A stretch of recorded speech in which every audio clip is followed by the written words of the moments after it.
Oui, Ok. Bon, bah, bonjour à tous. Philippe, donc on va démarrer. Sébastien, bonjour à tous.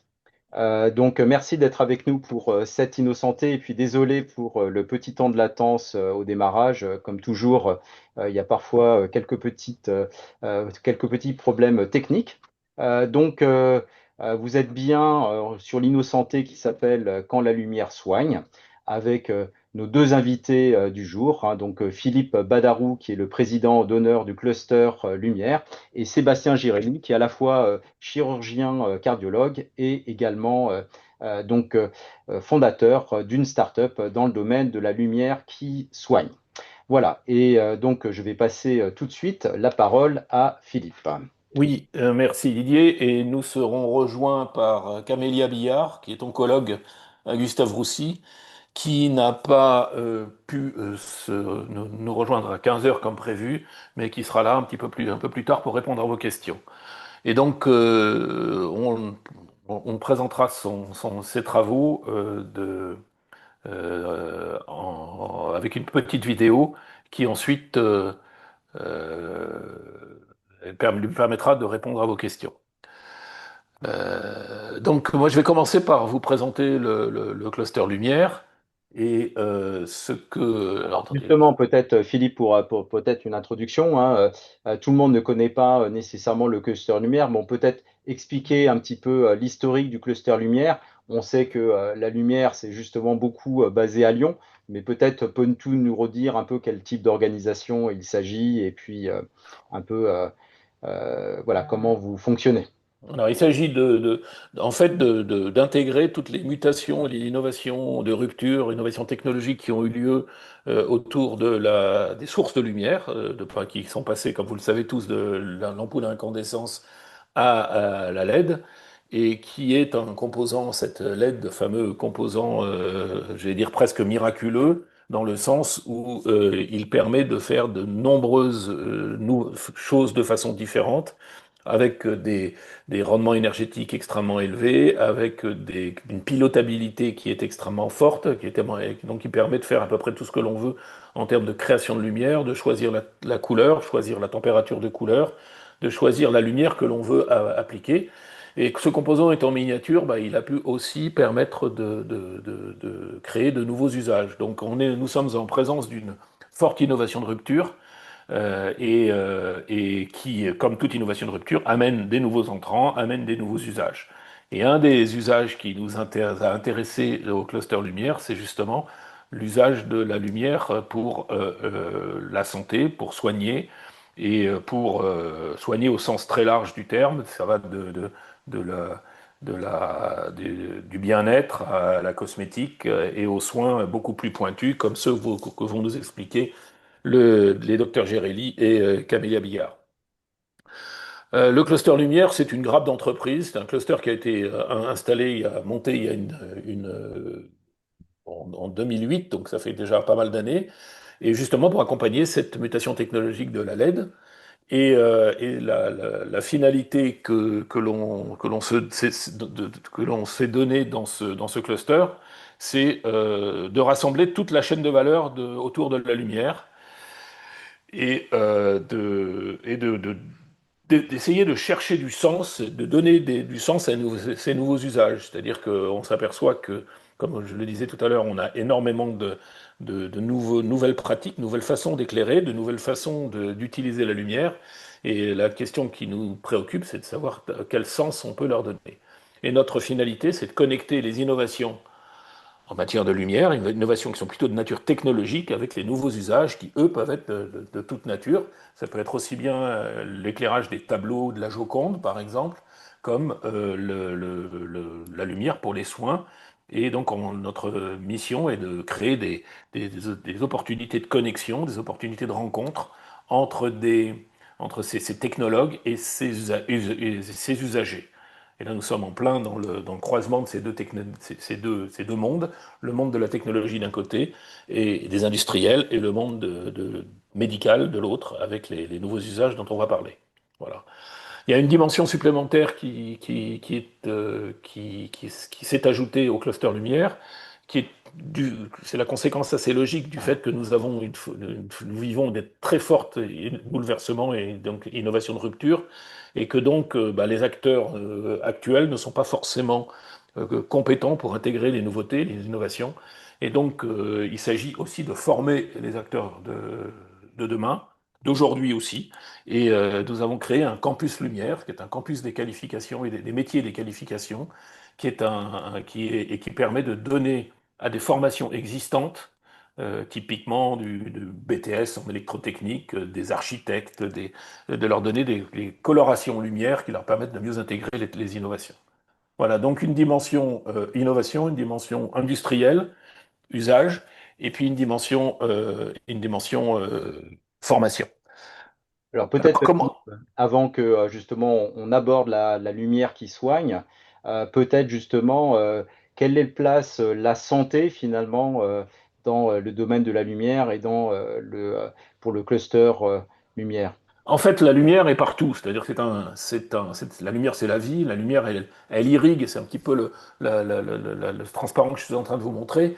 La lumière, elle intéresse énormément de filières verticales et elles ont toutes un point commun, c'est que finalement aujourd'hui, on travaille énormément avec ce composant magique qui s'appelle la LED. Ça va irriguer le BTP dans l'éclairage public, l'éclairage intérieur, l'éclairage tertiaire, l'éclairage des bureaux, de l'éclairage de vos bureaux dans lesquels vous êtes aujourd'hui, l'éclairage de la mobilité avec les éclairages des tunnels, l'éclairage des automobiles. Vous savez que les phares des voitures, grâce à la LED, ont eu un impact majeur sur le design des véhicules, puisqu'ils sont de plus en plus petits, et ce qui était quelque chose de très important auparavant est devenu beaucoup plus intégré dans le capot de la voiture. Et ils sont de plus en plus performants, ce qui veut dire aussi que, en étant plus performants, ça demande peut-être moins de puissance à l'éclairage public. Il y a tous les aspects d'environnement, énergétique, de la désinfection. On utilise la lumière pour désinfecter dans des rayonnements UVC, désinfecter l'eau, désinfecter les plaies, désinfecter les outils. Tout ce qui est savoir avec les musées et le patrimoine, les spectacles vivants, tout ce qui est dans l'agriculture, on utilise la lumière pour pouvoir faire pousser des plantes de la façon optimale. On arrive aujourd'hui à contrôler parfaitement la maturation des fraises, par exemple, en choisissant la bonne longueur d'onde et au bon moment de la phase de croissance du végétal. Et tout ce qui est santé, parce que on s'aperçoit que ça a un impact important, bien sûr, dans les infrastructures de santé, aussi dans les hôpitaux, les éclairages des salles d'opération, des salles de soins, et puis aussi parce que la qualité de la lumière a un impact aussi sur la forme physique et la forme psychologique aussi des patients. Et qu'en choisissant une bonne lumière, on arrive à traiter de façon optimale ou tout du moins améliorer la remise en forme des patients. Alors peut-être Philippe, juste Voilà, un point, c'est et on arrive à soigner. voilà. Donc ta présentation n'est pas en mode présentation et on est sur le premier slide, donc peut-être on Aïe. peut le mettre en mode donc de présentation. Mais Le non, mais ça ne se suit pas parce que moi je le vois, je suis désolé. Ok, pas de souci. Mais En même temps, et peut-être pour résumer, donc en gros, la lumière c'est la vie. Donc, et en plus, la LED a amené quand même une innovation de rupture dans ces domaines et dans tous les domaines. Et peut-être justement maintenant, on peut aborder peut-être effectivement plus notre sujet qui est voilà. on voit ton slide, hein, donc Voilà, ça y est. Donc par- là, vous comprenez, là, on comprend un petit peu les différents métiers que l'on présente et que l'on va irriguer. Alors, il y en a bien sûr d'autres, mais déjà, c'est ce que vous voyez que c'est un spectre qui est quand même extrêmement ambitieux. Et le cluster s'intéresse à tous ces métiers. Et, vous constaterez que puisque cette innovation, elle va percoler à travers tous ces métiers vers des nouveaux usages raisonnables, sobres et créateurs de valeur, et que la force du cluster lumière, c'est de rassembler toute la chaîne de valeur, depuis la connaissance, donc les scientifiques, les chercheurs, la recherche, jusqu'à l'exploitation, la maintenance, la formation également, de manière à ce que ces innovations qu'on puisse faire circuler l'information concernant ces innovations et en faire en sorte qu'elles soient bien mises en œuvre. Vous savez très bien que quand il y a une grosse innovation, les gens de la fin de la chaîne de valeur ont toujours du mal à intégrer ces innovations, on met du temps à le faire. Donc notre objectif, c'est d'accélérer un peu ce processus en rassemblant tous les acteurs de la chaîne de valeur. Voilà. Donc, on voit là apparaître la santé effectivement sur ton schéma. Je crois que tu voulais parler également de la maison Lumen, hein, il me semble. Alors voilà, oui. Alors du coup, je vais rester en mode voilà. Et donc, on s'est doté d'un outil qui s'appelle Lumen, qui est ce bâtiment qui est sur les bords du Rhône à Lyon, qui est la Cité de la Lumière, et qui a pour vocation de rassembler justement ces trois piliers, ces trois que sont la recherche, la formation et le monde économique. Et de manière à ce que tous ces ensembles, les personnes puissent se rencontrer dans un bâtiment que je vous invite à visiter si vous le souhaitez, avec des outils de recherche qui sont sur la lumière, qui sont assez intéressants. Et quand vous visitez ce bâtiment, vous rentrerez chez vous et vous ne verrez plus l'éclairage de la même façon. Vous ne verrez plus la lumière de la même façon. Voilà, donc un outil de rayonnement et avec des espaces de travail, avec c'est surtout essentiellement cette notion d'animation, de fertilisation croisée entre tous les métiers de la lumière, parce qu'on se rend compte que tous ont utilisent des technologies communes et ont finalement des problématiques qui sont assez voisines. Ok, donc un outil de rayonnement pour le rayonnement, ça tombe Voilà, très très bien.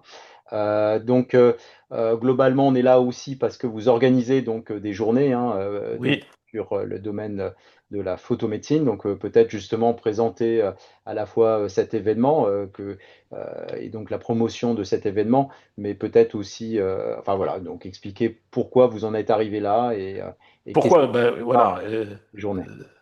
En fait, groupe de travail, quand on anime un certain nombre de groupes de travail, il faut donner des objectifs à ces groupes de travail. Il y a des livrables, et notamment un des livrables, ça a été de cristalliser ces échanges que nous avons eus entre technologues et praticiens, médecins, pour, euh, dans une journée en fait, ce sont 2 journées qui seront organisées à Lyon en septembre 2025, les 8 et 9 septembre.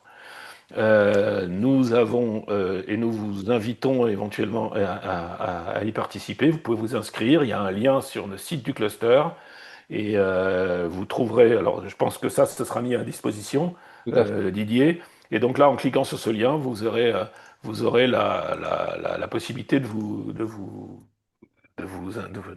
vous inscrire, participer à cette journée. Et là où on va faire venir des praticiens, enfin c'est encore une fois rencontre entre technologie et pratique médicale, on va faire venir des praticiens de la PBM, de la, de la PBT, donc, et aussi des industriels fournisseurs de solutions. Donc c'est vraiment des rencontres entre comment l'innovation pousse l'usage et comment l'usage tire l'innovation.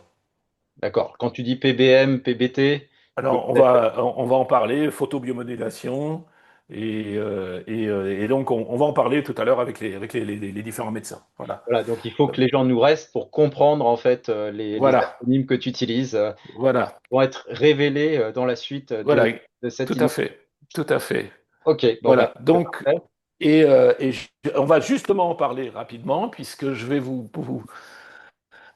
présenter donc le docteur Camélia Billard, Sandou, qui est un oncologue chef de service à Gustave Roussy en oncologie radiothérapie.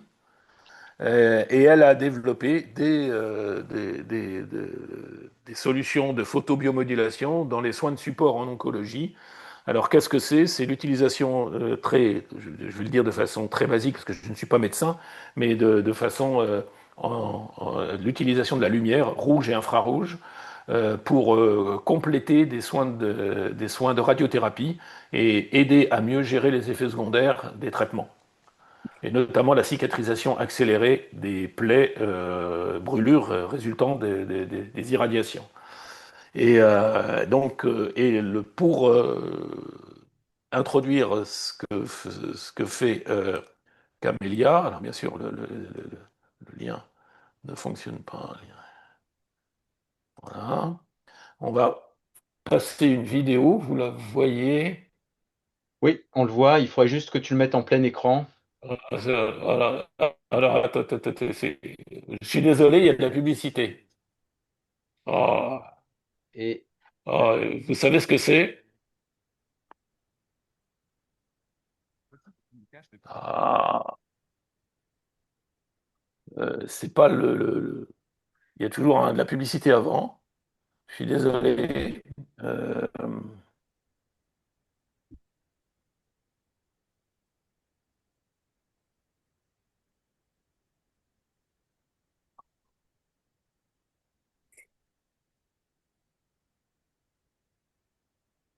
ouais, je crois que tu peux parce appuyer qu'on sur sait pas le. le fait d'avancer là, à mon avis, puisqu'on est sur la partie publicitaire. Non, c'est tumeur du sein. Ce n'est pas dû à l'âge. Ce n'est pas parce que vous avez hérité d'une mauvaise génétique. Et ce n'est surtout pas parce que vous avez trop peu bougé ou mal mangé.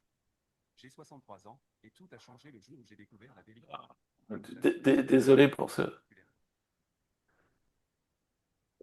Personne de réduire. Je l'avais pas l'autre jour quand je l'ai.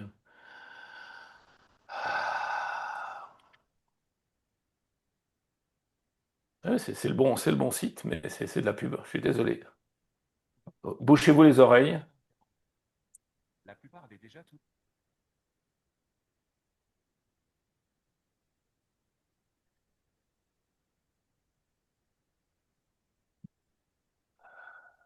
Voilà, peut-être pendant qu'on passe justement Ouais, la pub, hein, ce qui est intéressant, c'est justement, bon, on parlait du cluster lumière qui est quand même basé à Lyon, mais là on voit que ça dépasse Lyon, hein, puisque Sébastien, je sais que vous êtes à Annecy, qu'Amélia est à Paris, et donc justement quel est le scope finalement de ce cluster, comment finalement ça rassemble finalement, est-ce que c'est vraiment la thématique de la lumière, et donc en particulier dans le domaine de la santé qui a permis justement d'élargir donc peut-être à la France ou voire à l'international finalement le champ du cluster lumière. mais je vais peut-être laisser Sébastien répondre pourquoi il a rejoint le cluster lumière d'ailleurs. Hmm. Bonjour à tous, Sébastien Géry, donc merci de l'invitation. Euh, alors effectivement, le cluster lumière, je l'ai découvert par le fait que d'abord on est frontalier avec la région lyonnaise. Et j'ai trouvé très intéressant de pouvoir intégrer ce cluster, comme Philippe l'a bien expliqué, compte tenu du fait que nous, médecins ou biologistes, on n'est pas du tout aguerris aux technologies de la LED et encore moins du monde de la physique. Et j'ai trouvé que c'était un lieu qui pouvait, à mon sens, euh, prendre une connotation de rassemblement pour nous permettre d'apprendre à mieux se connaître et d'avoir cette transdisciplinarité qui est toujours difficile dans les technologies de rupture. Voilà, donc sur le cas de la photobiomodulation, je pense qu'on en parlera un petit peu après que le film est démarré, mais tout l'enjeu est dans la réunion de ce pôle technologique, physique et biologique. Donc le cluster incarne pour moi ce rassemblement des diverses disciplines et corps de métier. Voilà, bon, merci Sébastien. Je crois que vous avez permis en fait à Philippe de trouver une Voilà, solution pour sauter la pub. Donc voilà, je pense que c'est bon. Par contre, on n'entend pas bien le son. Alors je vais le monter. Ouais. Je reviens à zéro, je reviens au début. Voilà.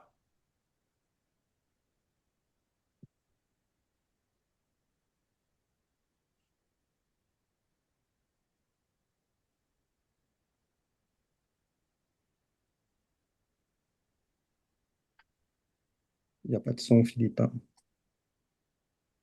Vous n'entendez pas? Non,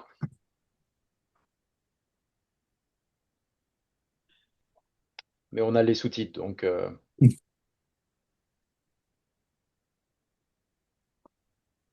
utiliser des panneaux lumineux pour traiter des zones larges du tissu.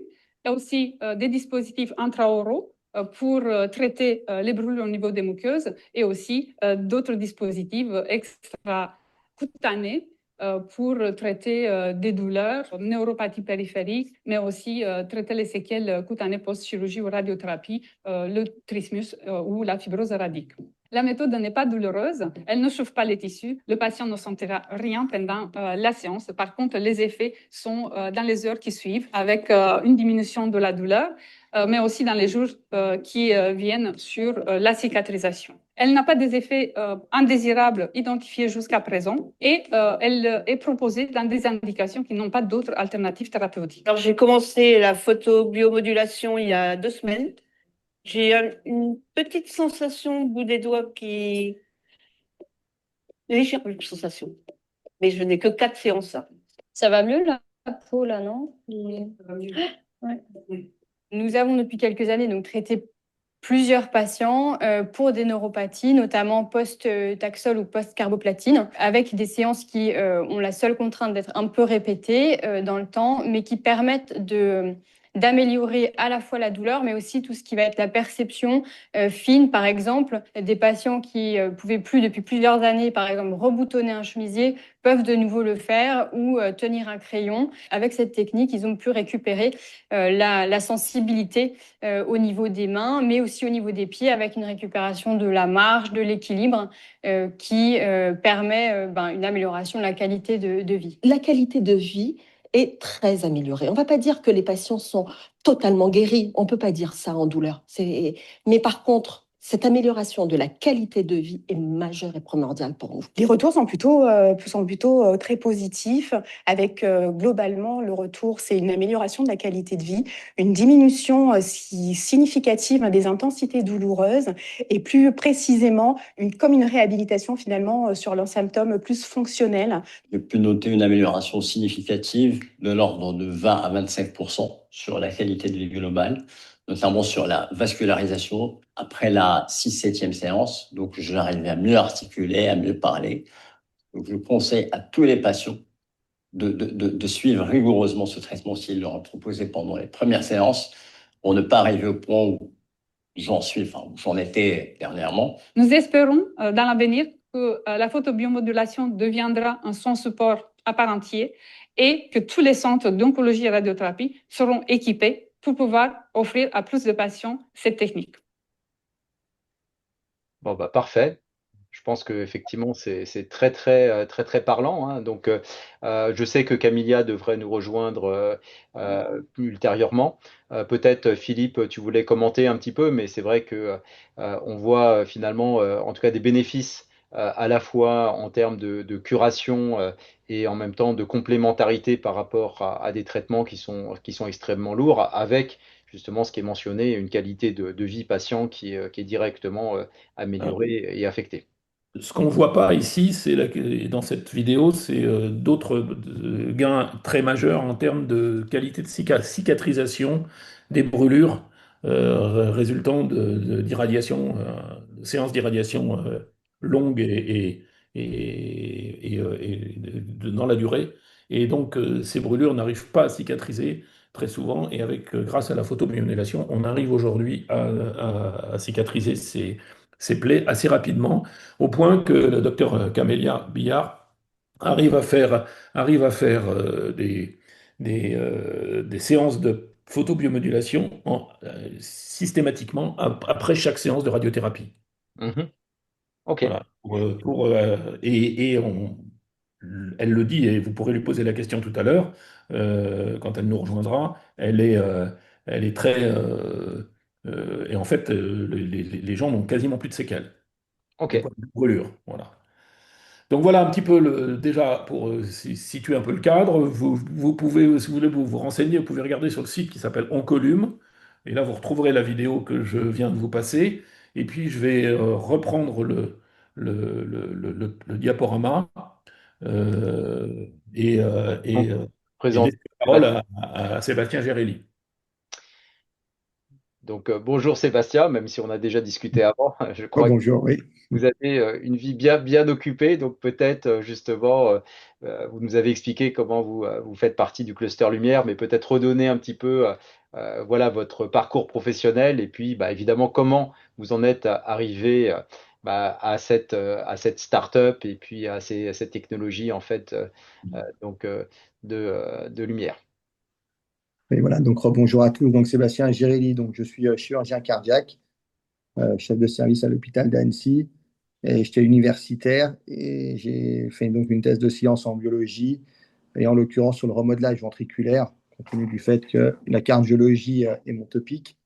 Et j'ai eu la chance de travailler sur la respiration mitochondriale, que vous connaissez probablement. Pour ceux qui ne connaissent pas, c'est vraiment l'usine énergétique au cœur de nos cellules.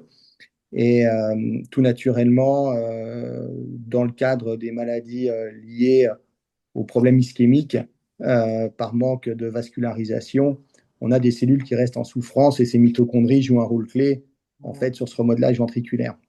Et aujourd'hui, on n'a pas de médicaments pour traiter cette ischémie-reperfusion ou ni même augmenter la rentabilité ou la fonction, on va dire, de ces mitochondries. Et j'ai découvert, par l'intermédiaire de l'École polytechnique de Lausanne, ce qu'on appelle donc la photobiomodulation, qu'on va redéfinir pour ceux qui ne connaissent pas brièvement.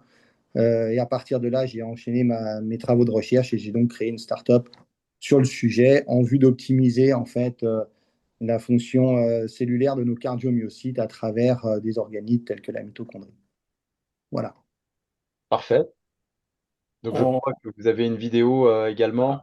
Oui, peut-être on va passer la vidéo qui va expliquer la société et après on prendra la parole. And to present you G-Life Quantum. You have today with us Sebastian Gerelli, is also the co-founder. He had heart surgery, pediatric and adults, and myself, I'm supporting him on the CEO role. What is our technology based on? Our technology is based on the principles of photobiomodulation. Maybe you have heard about photobiomodulation, but just as a recap, today it is used in the process of pain management, tissue management, damages. It's extracorporeally assessed. Applied extracorporally, there are limitations, and these limitations are related to the dose established standard of care protocol.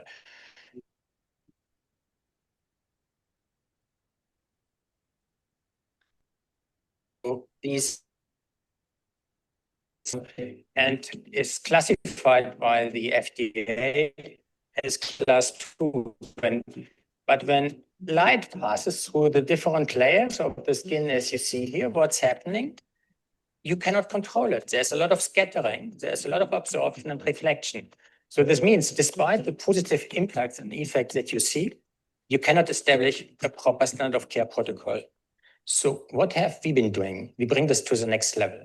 The next level means at the end is where the whole power lies here, because what we are talking about light, photonic emission interacting with biological tissue, which is a very important impact, as you know, since many years. Let us show you how it looks like. We name this technology quantum biomodulation technology. Here's our laser source, a fiber optic, and a catheter to enter, as here's an example, into the heart muscle. What are we doing? We are targeting the cardiomyocytes and more particularly the mitochondria.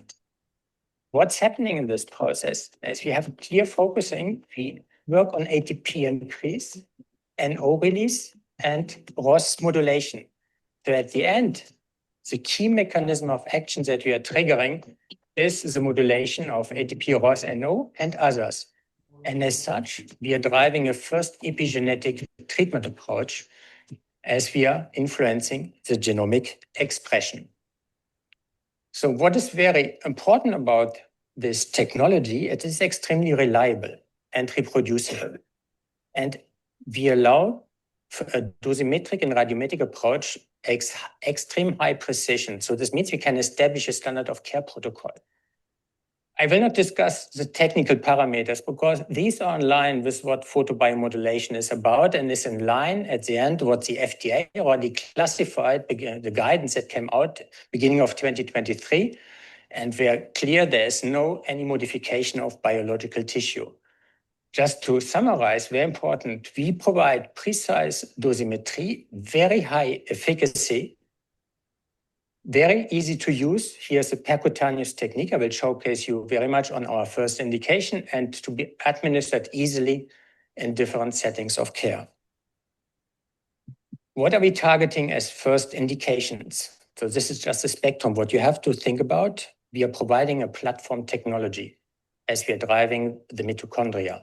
this platform technology is agnostic to many diseases in our body, as you know. The first indications we go after are in the secondary care setting: ARDS, acute respiratory distress syndrome, and acute coronary syndrome. Mortality rates for ACS are around 20% and up to 40% plus for ARDS today. When you look at 30-day readmission rate, it's 1 out of 5 patients within 30 days. And just for these 2 indications, the expenditure to the US healthcare system alone is 50 billion plus, and we are conservative here. When you look at just the key initial markets we are focusing on, US and Europe 5, we have 2 million plus patients. You can imagine how many patients are dying these days and how many sequelae we have, for example, on ARDS, when you go on mechanical ventilation. We are targeting a 10 billion estimated market size just for the 6 markets. So let us have a look and delve a little bit into ARDS, our first indications to come. I will show you a little bit how it looks like. So this is how the lung is exposed to ARDS. Drastic difficulty of breathing, high mortality rates when you get put on mechanical ventilation. We apply a very simple cell genome method to do what? To introduce the fiber optic into the right atrium. And what are we triggering? We intervene at the end as a primary endpoint on the PaO2-FiO2 ratio, which is guiding the ARDS. We have demonstrated significant statistical improvement. And with 7 days of treatment, we expect reduction of mechanical ventilation, reduction of ICU stay, and 30-day readmission rates. This is the improvement picture that you will observe. Where do we stand? We have completed today the preclinical trials, 25 pigs. The results are outstanding, fully consistent. We are aiming for the human trial to start by end of this year with a class 2 classification and potential breakthrough designation by the FDA. We demonstrated, and this is what you reproduce on the primary endpoint, statistical significant improvement. And we have very positive trend on O2 reduction, on P50, and all of this benefit for a very strong patient recovery. Let us look at our second indication, which is about 1 year behind, which is acute coronary syndrome. Let us start about where we stand. So you have to keep in mind, we have about more than 500,000 patients in the US suffering from ACS today. When you have the heart here with the ischemia lesion, what we are doing is we introduce our quantum biomodulation either during CABG or PCI. Here you see a CABG, and we do this in a pre, pair, and post condition just for a few seconds. So it does not change the standard of care. It's really a few minutes that we are driving it. And you see on the left side, the reperfusion without our technology, on the right side, with the technology. So when you do an MRI scan on this, I can tell you that the number of lesions is dramatically reduced. So we are really increasing cardiac contractility. And at the end, we are reducing the perfusion injury. So you can imagine it's like when you have a heart attack, what's happening, about 50% of your heart cells during the perfusion process are dying. And we can reduce this tremendously. Where do we stand? Engaging with the FDA to secure class 2, driving a breakthrough designation with human testing to start by the end of this year. With at the end, we believe a commercialization process happening during H2 of 2025. We are looking for a range of 15 to 30 million. Peut-être stopper, Philippe. Oui. To continue our preclinical trials on ACS. Voilà, et tu peux prendre tu peux et éventuellement répondre à des questions. Voilà, je crois que pour le coup, Et Camélia nous rejoindra après. il y a un certain nombre de personnes qui comprennent, on va dire, pas mal ce genre de domaine, mais je crois qu'il y a quand même quelques acronymes ou peut-être ça vaut le coup de reformuler un petit peu, même si je pense qu'on a bien compris le principe. En tout cas, c'était très intéressant comme vidéo. Mais peut-être, Sébastien, si vous pouvez nous refaire un petit résumé en langage un peu vulgarisé. Oui, très bien, pas de problème.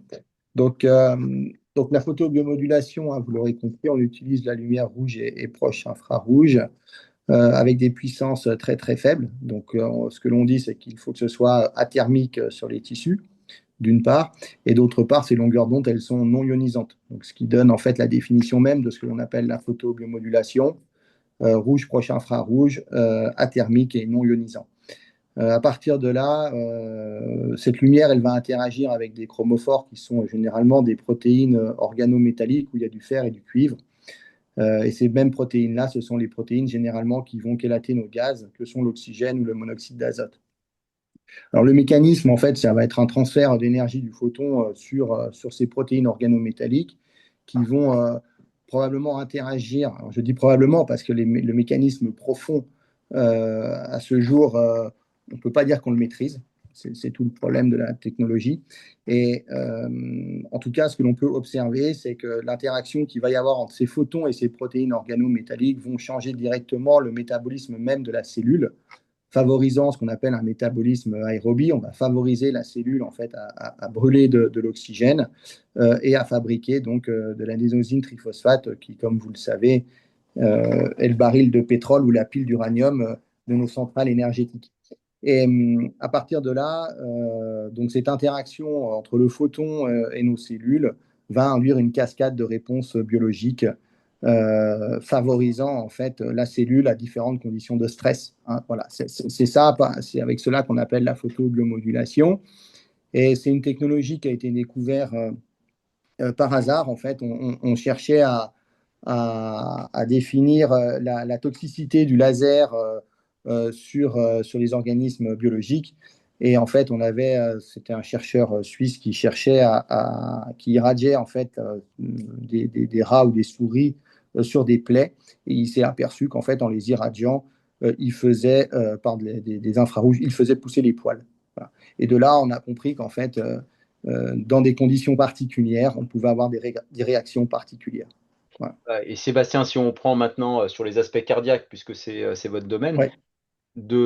on comprend bien que la fonction aérobique permet potentiellement de développer les poils, mais de là à introduire en fait une fibre optique dans le cœur pour justement provoquer le même genre d'action, comment on en est arrivé là et qu'est-ce que, on va dire de manière concrète, on peut en tirer, qu'est-ce qu'on peut en attendre finalement sur des thérapies, des nouvelles thérapies.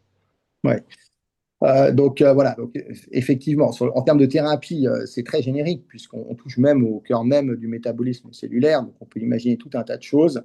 En l'occurrence, comme on en est arrivé à mettre de la lumière dans le cœur, bon, le cardiomyocyte, c'est pas un secret, hein, c'est plusieurs contractions et battements par minute qui génèrent une charge de travail conséquente qui assure notre vie.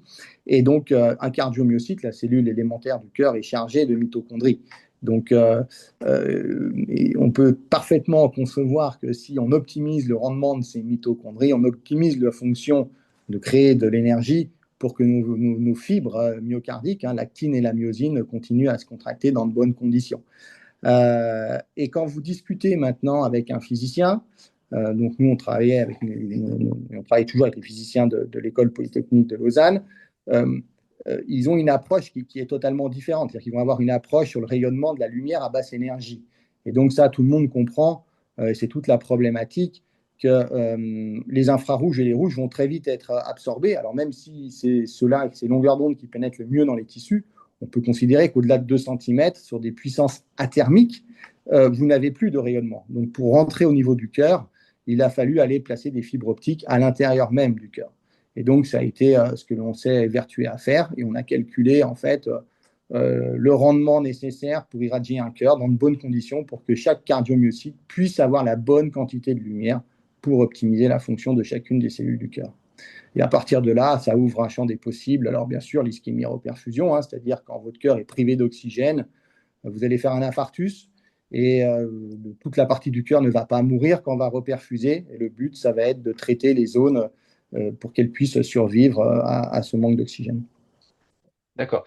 Mais justement, si on prend de manière concrète aujourd'hui, où est-ce qu'on est le traitement et est-ce que on est dans une situation où c'est en situation d'urgence que finalement le traitement a lieu, ou est-ce que finalement c'est suite à un problème cardiaque qu'on peut intervenir pour justement stimuler le cœur ou en tout cas améliorer un certain nombre de cellules? Dans quel finalement contexte on peut utiliser ce type de traitement? Alors, on pourrait l'utiliser à différents niveaux. Nous, ce qu'on a choisi, c'était une approche de l'urgence. Pourquoi? On a vu, on a des hauts taux de mortalité. Ça reste une technologie qui vient d'être mise sur le marché. Donc, il faut la divulguer, il faut la faire connaître. Donc, on a pris des cas graves où on a pris le traitement à la phase aiguë de l'infarctus, puisque c'est au moment de la reperfusion. Donc, en fait, ça vient compléter le standard of care, au même titre qu'on a pris la RDS, puisque quand on a lancé la techno, vous vous rappelez du Covid, ça a été un problème majeur. Et donc, on a tout simplement fait une application qui optimise en fait à la fois la capacité de l'hémoglobine à mieux capter l'oxygène, mais à la fois à calmer l'inflammation sur nos macrophages en diminuant la production de radicaux libres. Et donc, ce sont des pathologies aiguës et qui sont à haut potentiel malheureusement de mortalité. Voilà. Mais on peut les utiliser en phase chronique, mais dans un premier temps, il faut d'abord faire le proof of concept chez l'homme à la phase aiguë avant de pouvoir laisser les implants en place et irradier en chronique, parce que vous l'avez compris, c'est quelque chose qui va agir à un instant T comme une pharmacocinétique et une pharmacodynamique, ni plus que moins qu'en chimie. Et il va falloir répéter la dose et le traitement pour le chronique. Voilà, donc justement, on a les personnes qui nous regardent sont généralement, enfin principalement des gens sur le domaine de la santé. Et je sais que Sébastien, vous avez ensuite d'autres rendez-vous, donc vous allez partir. Mais quand est-ce qu'on peut espérer finalement que cette solution soit mise sur le marché, même si on a vu une partie dans les slides. Donc, c'est Donc là, en ce qui nous concerne, pour la partie ARDS, la voie veineuse centrale qui va irradier la masse sanguine, on a bon espoir de pouvoir sortir du réglementaire courant 2026 et démarrer les études de faisabilité. Alors pour les questions réglementaires que vous connaissez, ce sera sur les US. Voilà. D'accord. Bon, dommage pour l'Europe. Ce sera pour le début, l'Europe suivra. Mais... Ok. Bon, écoutez, merci beaucoup Sébastien. Merci à vous. D'avoir participé. Et justement, ça tombe bien puisque nous avons Camélia ou docteur Billard sans doute, vous avez rejoint et Philippe a gentiment présenté en fait une vidéo de ce que vous faites, donc qui était effectivement très impressionnant dans le domaine de l'oncologie. Donc peut-être, on a vu déjà la vidéo, mais est-ce que vous pouvez peut-être nous représenter aujourd'hui où est-ce que là aussi c'en est on veut savoir justement quel type de cancer, est-ce que ça s'adresse à tous, est-ce que justement ce traitement quand est-ce qu'il sera sur le marché et où est-ce qu'en est finalement les études sur ce type de traitement. Bonjour à tous. Comme vous avez vu, moi je travaille avec Gustave Roussy, je suis oncologue médical et j'ai mis en place en 2020 cette technique par l'acquisition d'un premier appareil. Moi, je me suis rapprochée de cette technique pour résoudre un problème lié à la radiothérapie, aux brûlures de la radiothérapie au niveau des muqueuses et au niveau de la peau. Donc, pour ces deux indications, on a des recommandations au niveau des sociétés savantes de l'oncologie médicale. Donc, pour les mucites, depuis 2018, on a une indication dans la prévention des mucites liée à la radiothérapie dans les cancers de la tête et du cou. Donc ORL pour ceux qui connaissent mieux comme ça. Et puis, depuis 2023, on a des recommandations pour la radiodermite, mais seulement au niveau pour les cancers du sang. Donc la radiodermite qui est faite chez les patientes qui ont un cancer du sang. Nous, on a fait on a répondu à plusieurs appels à projets pour avoir des fonds pour faire des études sur les radiodermite en même temps, la prévention de mucite et radiodermite en même temps pour les cancers de la tête et du cou, un cours de radiothérapie et chimiothérapie qui sont le plus à risque. On a 100% de radiodermite, une incidence de 100% de radiodermite chez ces patients-là. D'autres indications, ça sera pour la sphère génitale et pour les cancers du canal anal irradié. Et donc, pour ça, on a déposé un projet de recherche pour être financé par le PHRC, c'est le programme hospitalier de la recherche clinique en oncologie. On attend le résultat de cette année pour voir si on pourra commencer cette étude. Donc ça, l'axe principal pour nous, ce sont ces effets secondaires. Et après, il y a un autre axe important dans la prévention des neuropathies périphériques liées à la chimiothérapie chez les patientes qui ont un cancer du sein et qui ont une chirurgie et puis une radiothérapie et une chimiothérapie par taxol. Donc, on a commencé déjà à faire plutôt chez nos confrères pour la prévention et on a un taux de réponse à 100%, ça veut dire qu'on n'a pas de neuropathie périphérique en fin de traitement. On sait que tous les patients auront un grade 1 de neuropathie. Donc ça, ce sont les trois axes où on a des projets de recherche déjà écrits pour avancer. Voilà, Et peut-être après, ouais, petite question parce que je sais que Sébastien doit partir. Donc, oui. si je résume et si j'ai bien compris, et si j'ai mal compris, vous pouvez me corriger, hein, mais on a d'un côté, Sébastien, la stimulation d'une fonction aérobique qui permet finalement de stimuler en fait la cellule. De l'autre côté, Camilla, vous avez en fait une action sur la cicatrisation des cellules. Est-ce que ce sont justement deux effets complètement différents? Ou est-ce que c'est le même effet, mais en fait avec des attendus qui sont complètement différents? Et est-ce que finalement, ces deux fonctions en fait liées à la stimulation par la lumière, ça peut pas ouvrir au-delà de vos spécificités à la fois en cardiologie et en oncologie, des champs complètement nouveaux finalement dans la santé? Je peux répondre. En fait, c'est le même principe, hein. On a des cellules qui sont endommagées, que ce soit par l'anaérobie dans le cas de Sébastien ou chez nous endommagées par la chimiothérapie et la radiothérapie. Donc, c'est des cellules qui vont aller vers l'apoptose, vers la mort cellulaire. La lumière va permettre de les récupérer, de leur donner l'énergie nécessaire pour se réparer. Et donc, on va pas dans mon cas, on ne va pas avoir les effets secondaires des traitements. Donc, en fait, on va réparer en même temps que des traitements anticancéreux. Mais on parle, chez moi, c'est la peau et les muqueuses. Donc, tout ce qu'on peut attendre avec des photons qui pénètrent en surface.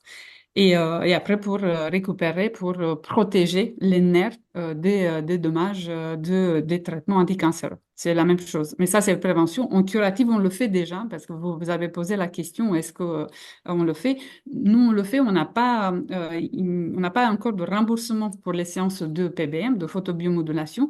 On le fait déjà, on traite déjà des douleurs, des neuropathies périphériques, qui fait partie des douleurs post-cancer, et on traite des mucites chroniques, des séquelles de radiothérapie, par exemple le trismus, la bouche qui ne peut pas s'ouvrir à cause d'une fibrose post-radique. Donc ça, on fait déjà des traitements. Nous, à Gustave aussi, on s'est lancé beaucoup dans l'enseignement parce que on sait très bien que si les médecins ne sont pas formés dans cette technique qui est nouvelle, ils vont pas se l'approprier. Et donc là, on fait des formations. On a un diplôme universitaire à l'Université Paris-Saclay et un séminaire à la Gustave Roussy Éducation. Et on voit l'engouement qui présente la PBM parce qu'une fois qu'on l'a fait, une fois qu'on voit les effets positifs sur les patients dans des situations très complexes et dépassés par notre traitement actuel, les médecins vont former leur équipe et en fait, leurs équipes, en fait, ce sont des formations qui sont très, très, très demandées. Donc, on a eu 140 inscriptions cette année au séminaire, ce qui est un record. On est parti de 17 il y a 4 ans. Donc, pour tout te dire, on a un effet qu'on constate, un effet clinique. Nous, à Gustave aussi, on va se lancer dans la recherche pour expliquer pourquoi on a ces effets et pourquoi et comment on peut améliorer encore plus les paramètres de cette technique. Merci beaucoup. Alors déjà pour les auditeurs, enfin les personnes qui nous regardent, hein, vous pouvez poser des questions. On aura peut-être le temps à la fin sur une ou deux questions, mais pas beaucoup parce que le temps avance très vite. Et peut-être Sébastien, peut-être justement vous-même, vous pouvez nous partager en fait votre avis sur justement l'effet spécifique et éventuellement beaucoup plus large de cette donc biomodulation. Oui, effectivement. Donc, en fait, il s'agit vraiment d'une approche qui touche vraiment le fonctionnement du métabolisme de la cellule. Donc, finalement, suivant la lignée cellulaire que vous allez cibler, vous allez avoir une action sur la fonction de cette cellule et de l'organe qui la compose. Donc, concernant Camélia, naturellement, ça va être la peau, les muqueuses et autres. Nous concernant, on va cibler le cardiomyocyte et les cellules sanguines, puisqu'on travaille à l'intérieur du sang. Et on pourrait faire de même, et ça se fait d'ailleurs au niveau cérébral, au niveau de l'ophtalmologie. Voilà. Donc, ça, c'est un champ des possibles, en fait, qui est énorme. La difficulté, ça va être toujours la même, c'est-à-dire comment amener la lumière au bon endroit. Donc, effectivement, quand on est sur une irradiation de surface, comme on l'a vu sur le film de Camélia, on peut encore faire des choses qui vont être reproductibles et qui vont être maîtrisées, hein, puisque nous, médecins, ce que l'on veut, c'est de la reproductibilité pour avoir l'efficacité. Dès qu'on va vouloir descendre en profondeur à l'intérieur même des organes, la techno aujourd'hui fait que vous ne pouvez pas, ou alors difficilement, et donc il faut trouver le moyen de le faire. Et à partir de là, eh ben, du moment que vous maîtrisez cela, vous pouvez maîtriser le métabolisme d'une cellule. Alors, maîtriser, c'est un peu présomptueux, mais au moins influencer dessus. Et donc, il va falloir qu'on soit capable d'écouter le stress d'une cellule, d'un organe, en vue d'essayer de compenser la dette énergétique pour qu'elle assure la fonction de réparation d'une part, et peut-être même de régénération, ce sur quoi on travaille également et d'autres équipes dans le monde. Donc, c'est vraiment une thérapie qui est nouvelle, qui est complexe, parce que comme je disais en introduction, elle mélange, elle est transdisciplinaire, c'est-à-dire qu'on trouve des paramètres physiques de haut vol et de haut niveau, donc il faut être capé en physique. Dans le mécanisme de biologie et du métabolisme cellulaire, comme on est dans les fonctions de base, eh ben, il faut bien connaître la biologie moléculaire, la biologie cellulaire.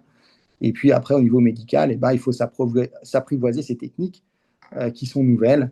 Et donc, comme le fait Camélia en mettant en place des cours, des DU, ENCO. Donc, on est vraiment au tout début d'une nouvelle ère, d'une thérapie qui, à mon avis, a de l'avenir dans bien des domaines et pour bien des usages.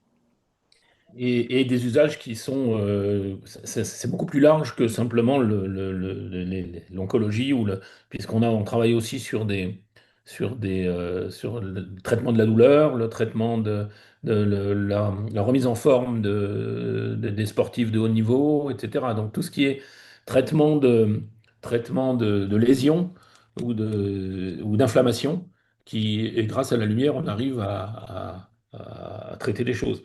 Et donc c'est quand même très large et ça va même jusqu'à la cosmétique un petit peu évoluée, ou la dermatologie plutôt, dans laquelle aujourd'hui, avec des outils toujours de lumière rouge, on arrive à faire des choses qui sont intéressantes. Donc le D'accord. spectre est très très large. Et au passage, j'ai compris que pour les problèmes aussi de cheveux, ça pouvait aussi marcher, hein, donc, mais bon, c'est un sujet peut-être un peu moins crucial que les autres. Moi, je n'ai pas essayé, hein. Et ouais, voilà, bon, peut-être que c'est pour ça que tu restes à Cluster Lumière, hein, je Voilà. ne sais pas. Je vois qu'il est 15h58, donc on va arriver à la fin. Donc, si certains de nos de S'il y a personnes. des questions, Bah, pour l'instant, je vois pas de questions, donc, mais bon, je pense que de toute façon, il y a de toute façon tous les liens qui sont là. Mais peut-être, en tout cas, moi, je suis quand même extrêmement impressionné, hein, effectivement, par les usages, hein, parce que effectivement, on sait que la lumière, mais là, on est quand même dans des cas très très spécifiques de choses, enfin de maladies quand même extrêmement graves, et de voir que ça agit. Et ce que vous avez expliqué, hein, c'est qu'effectivement, la modulation. Modulation. Voilà, PBM. voilà, PBM. ça sera plus simple. finalement un impact direct sur les cellules. Donc on comprend que finalement c'est vraiment l'interaction avec la cellule où on peut permettre finalement de stimuler. Et en plus, j'imagine que selon les longueurs d'onde, en fait, il peut y avoir des stimulations légèrement différentes. Donc en tout cas, moi je trouve ça extrêmement impressionnant. Et je crois que on va passer quand même à ces conclusions, hein. Donc peut-être, je crois que Philippe, tu voulais parler du programme, mais Là, évidemment, oui. Sébastien et Camélia, hein, je pense que le mot de la fin sera pour vous, puisque vous êtes vraiment les héros et les champions de la PBM, voilà, que j'ai appris à dire aujourd'hui. Voilà. Donc, sur le programme donc, des 8 et 9 septembre, vous trouverez le lien sur le site du Cluster Lumière, hein, clusterlumière.com, pardon, et vous trouverez le lien pour éventuellement vous inscrire. Euh, une journée et demie, en fait, avec une soirée en plus qui permettra un peu de regarder au-delà des aspects purement médicaux. On trouvera bien sûr des praticiens, des ingénieurs de l'École polytechnique de Lausanne, des médecins aussi donc de Gustave Roussy, de Sébastien que vous avez, Marion Despinas, qui est aussi oncologue au Centre Léon Bérard et qui est d'ailleurs une élève de Camélia. On trouve aussi des applications en matière de régénération du derme par la lumière avec Michel Pelletier, qui est dermatologue et présidente de l'European LED Academy. On retrouve des personnes aussi qui travaillent sur la vision et sur la prévention de la DMLA grâce à la lumière, avec une personne d'Essilor. Voilà, on va retrouver un masque de traitement dermatologique aussi avec un masque pour la régénération du collagène sur les tissus superficiels pour diminution des rides. Alors, Philippe, je vais t'arrêter parce que ne dévoile pas quand même tout ce Oh que... non, ce que je veux vous dire, c'est qu'on aura dans ces journées la possibilité de rencontrer, vous aurez la possibilité de rencontrer des Voilà. personnes, d'échanger et Alors, de créer cette fertilisation qui nous semble importante. voilà, donc on va être obligé de clôturer de toute façon cette innocenté, Ah, hein. En tout cas, merci beaucoup à votre participation. Et donc, Sébastien, Camélia, je pense que le mot de la conclusion est à vous, hein. Et bravo encore une fois pour ces avancées absolument extraordinaires. Sébastien, vous voulez démarrer? Eh ben, ok, très bien. Bah, écoutez, d'abord, merci pour l'invitation. Merci de nous permettre de faire découvrir cette technologie. Je pense que c'est vraiment, comme je l'ai dit le début, il y a beaucoup de choses à faire. Et comme je l'ai dit et je le répète, on maîtrise pas encore parfaitement ces mécanismes dans ce que l'on fait, hein, puisqu'on est vraiment sur des basses énergies entre des électrons et des atomes.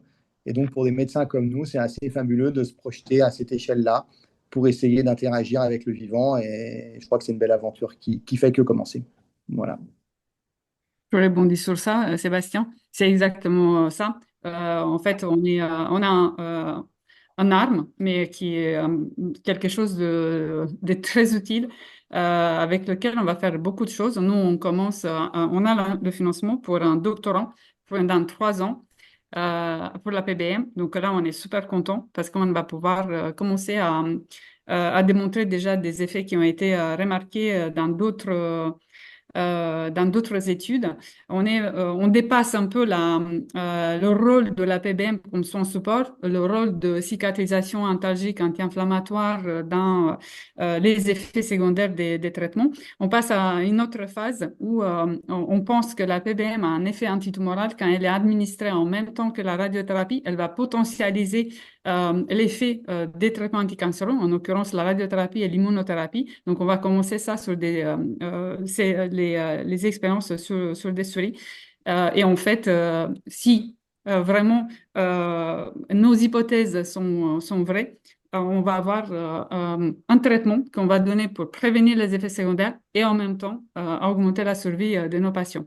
Donc ça, c'est quelque chose d'extraordinaire. Mais voilà, on commence en Bah, septembre. écoutez, merci beaucoup, hein. Et ce mot extraordinaire, je pense, résume bien cette innocenté. Donc, bah voilà, donc merci à vous pour ce temps tous ensemble. En tout cas, bravo, hein. Franchement, vous êtes vraiment des héros de cette recherche. Et en tout cas, merci Philippe, hein, à nous avoir proposé cette idée. Et puis évidemment, bah, cette vidéo sera ensuite partagée en ligne avec tous ceux, et j'espère évidemment que les 2 jours, il y aura beaucoup de personnes lorsque de ces 2 jours organisés par le cluster Lumière. Bon, écoutez, merci. Et puis, bah, à nouveau, bon courage, bonne chance, et puis bravo. Avant de vous souhaiter un bel été, je vous dirais si vous voulez vous inscrire, inscrivez-vous avant fin juillet parce qu'il y a pas mal de demandes et que les places sont limitées. Voilà, on a la contrainte du bâtiment Lumen qui fait que finalement, on ne peut pas accueillir plus d'une centaine de personnes. Voilà, c'est l'effet du succès. Bravo. Voilà. Ok, bonne journée. Merci à Au revoir. vous. Au revoir. Au Merci à revoir. tous, merci à Camélia, merci à Sébastien, merci Didier. Et Merci. merci à tous d'avoir écouté cette présentation.